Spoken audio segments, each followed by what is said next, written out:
Big Ben here with BTS Photography. I'm going to take you behind the scenes and discuss some of the Strobist techniques I used in one of my photo shoots. I'm going to show you how I was able to get the studio quality lighting on location using nothing more than a single off-camera flash.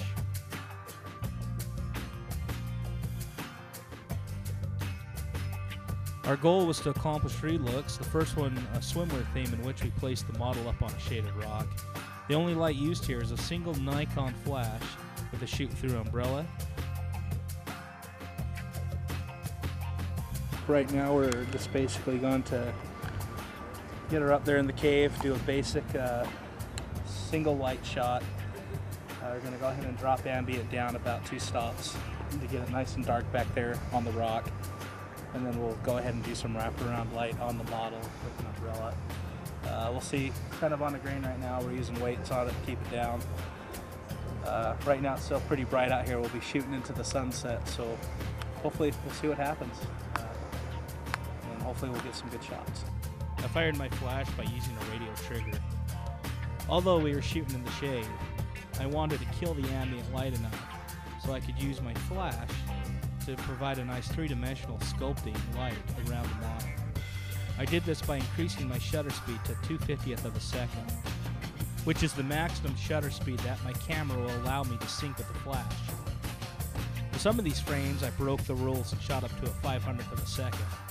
And although I had the black bar of a shutter curtain going across the top of the frame, in the final crop, I was able to get rid of them. Don't be afraid to break the rules. I'd like to see them more as guidelines. You never know what might happen. The results might surprise you.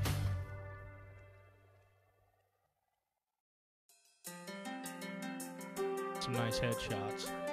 With the sun fast approaching its golden hour, I decided to use it as my key light. The sun, although flattering, still provided some really harsh shadows upon the model's face. Therefore, I set up a bare flash on a light stand, camera right and opposite the sun. This provided some fill light, getting rid of any harsh shadows from the sun, and also providing a great catch light on the model's eyes. An important thing to remember here is to still remain stopped down, and be sure to expose for the ambient light, and use your flash to fill in for the rest. The sun was in its final setting stage, and the ambient light was dropping with every minute. A key element in being a good photographer is to make sure that your model is both comfortable and safe. We made sure Stephanie was both of these by putting her in some rubber boots before going out and treading the waters of the Salt Lake. The Salt Lake is home to some nasty insects above and below the water. With the ambient light changing every minute, I consistently and constantly had to adjust my exposures every few frames.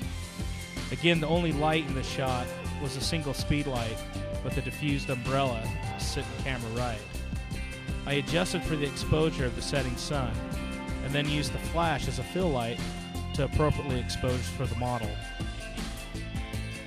I feel that speedlights are made for this purpose. They're light, portable, and cheap and easy to use.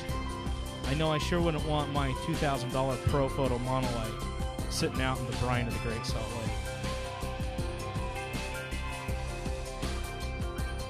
Although the big studio lights have their place and their purpose, I hope I'm showing you that you don't need $8,000 in gear to get some great studio quality photos on location.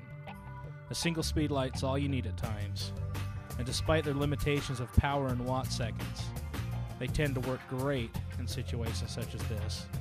I hope you've learned something, or at least inspired you to go out and shoot. Happy shooting, and thanks for joining.